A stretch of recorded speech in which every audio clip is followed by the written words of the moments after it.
Hello there.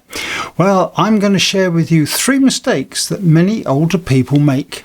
Now, these are not what we would call active mistakes. In other words, they're not things you do, they're things that many don't do. Want to know more? Welcome to Grey Matters.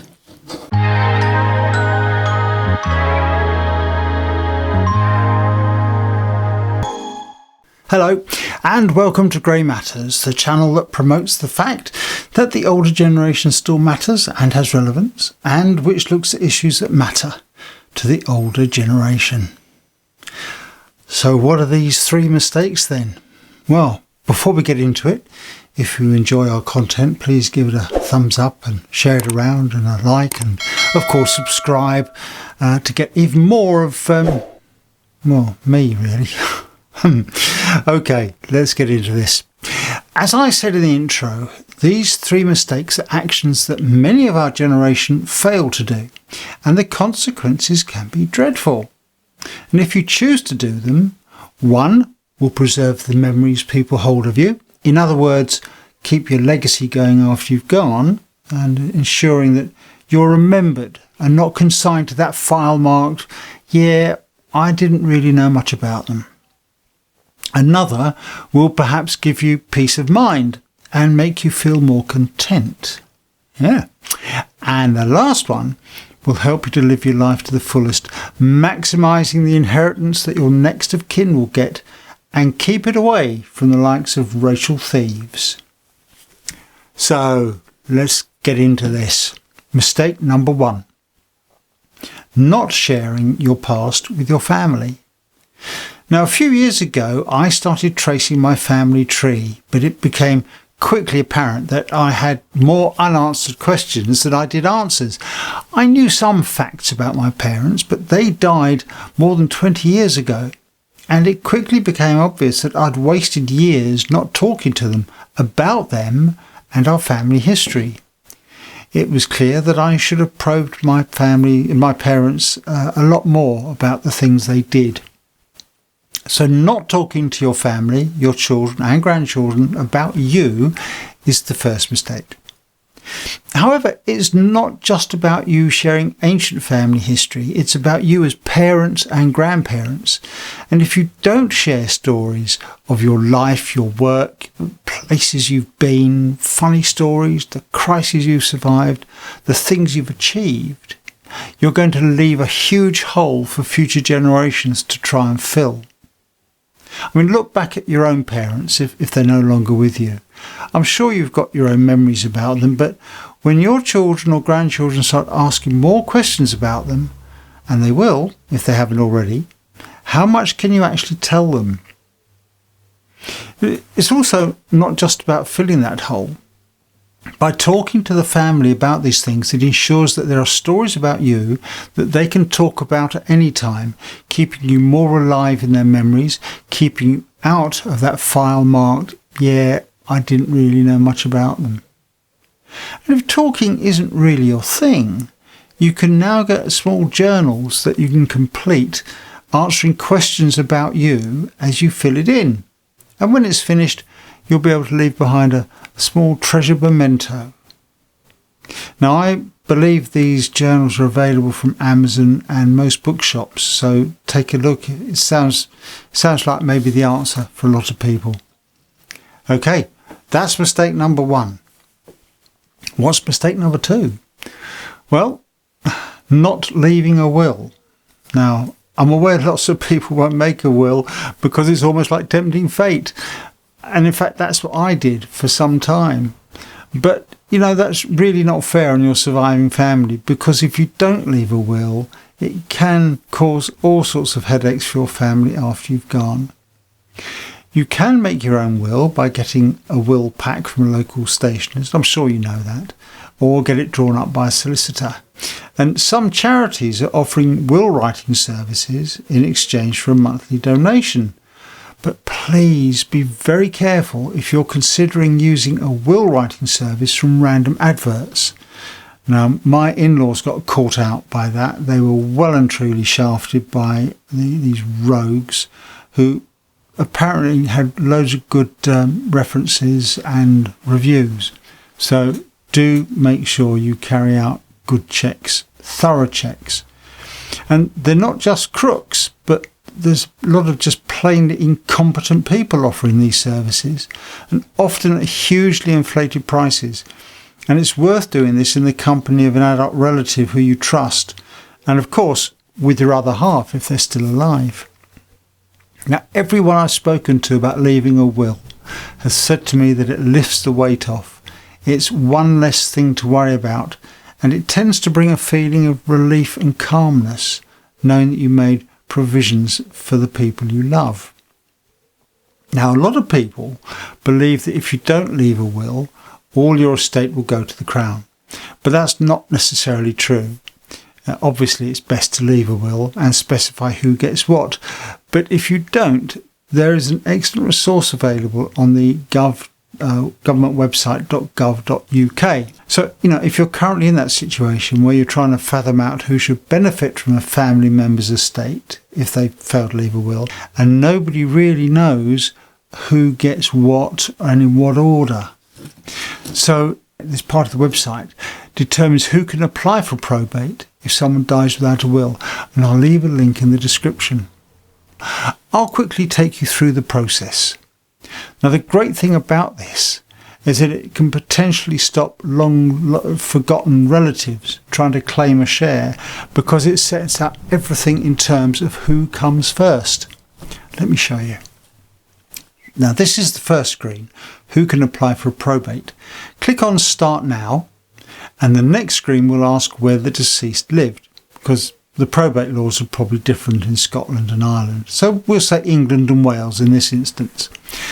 Then it'll go on and ask if there's a living spouse or partner, and I'm going to click No. And in fact, I'm going to click No all the way through these questions to see where they lead.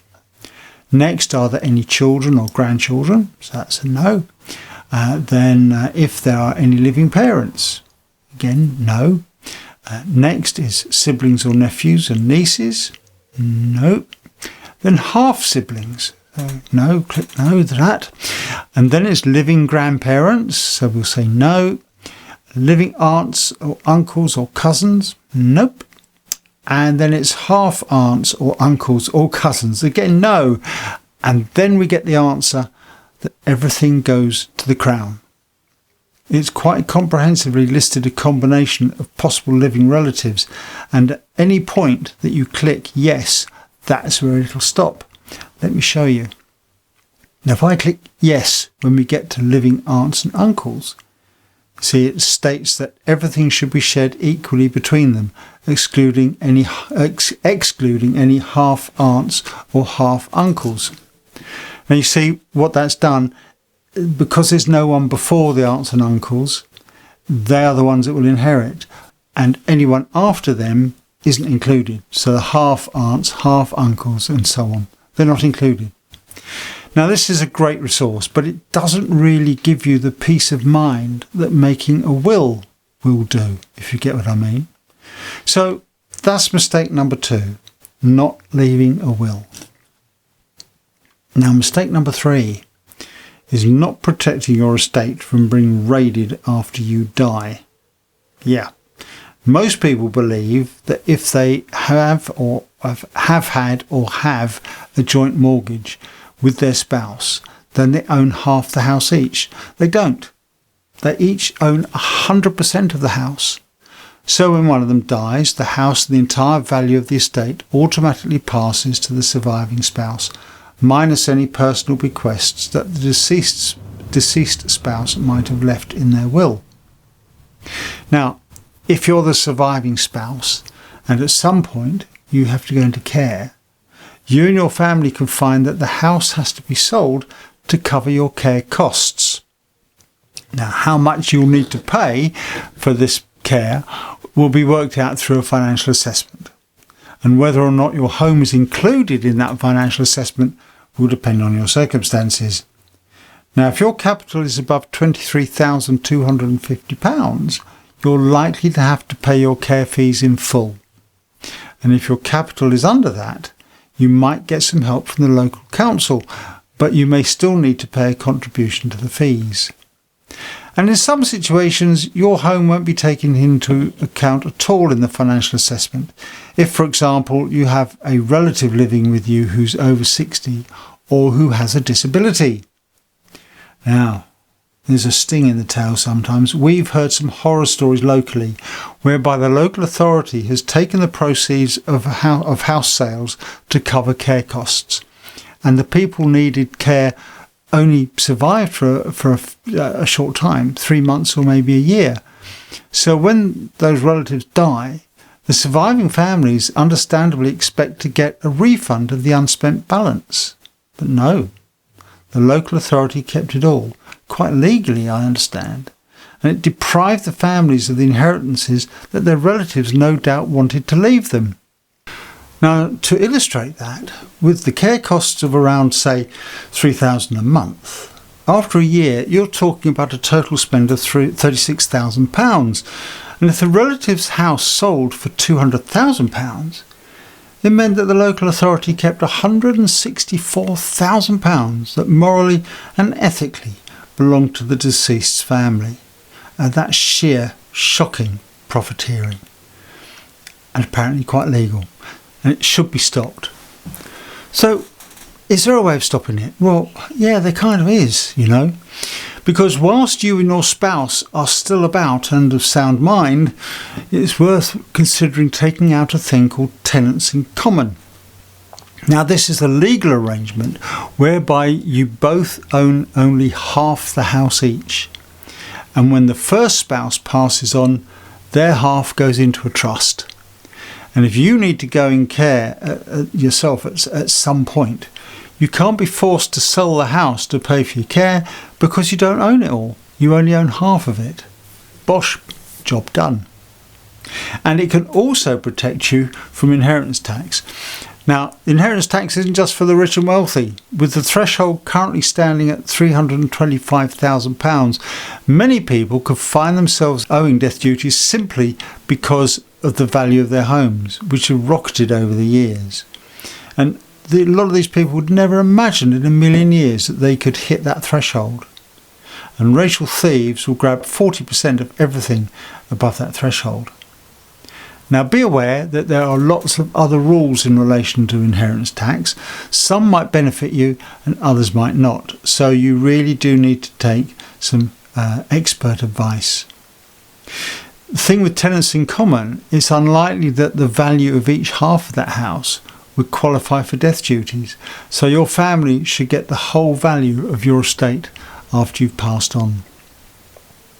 Now, okay, I've only given you the most simplest basic explanation. It is more detailed than that. I mean, you'll need to complete lasting powers of attorney in case they're needed in the future. Your children would normally be the trustees of the tenants in common trust funds.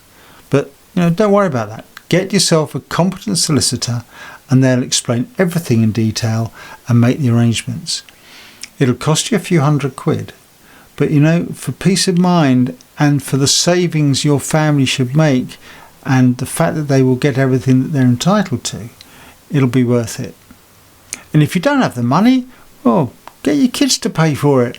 They'll be the main beneficiaries, won't they, after all?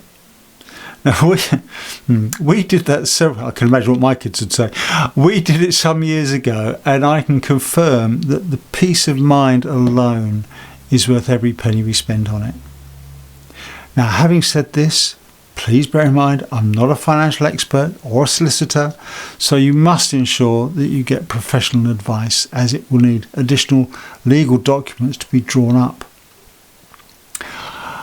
So there you go, the 3 mistakes: not talking to your family about you, not leaving a will, and not making provisions to stop the state and the local authorities getting hold of your money. And these are mistakes that we old uns make all too frequently. I hope you found it useful. Have you made a will? Have you taken out tenants in common? Let us know your stories in the comments or in the community section. I know families have a lot of stories to tell about things like this, so do share them. We do try and read all the comments and we do enjoy reading them, even the rude ones. And again, if you like our content, please like and share it and subscribe. We love to get our new subscribers and welcome them to our growing family. Nice to meet you all. That's it really for this edition. So until the next time on Grey Matters, hope to see you back here. Until then, it's bye for now.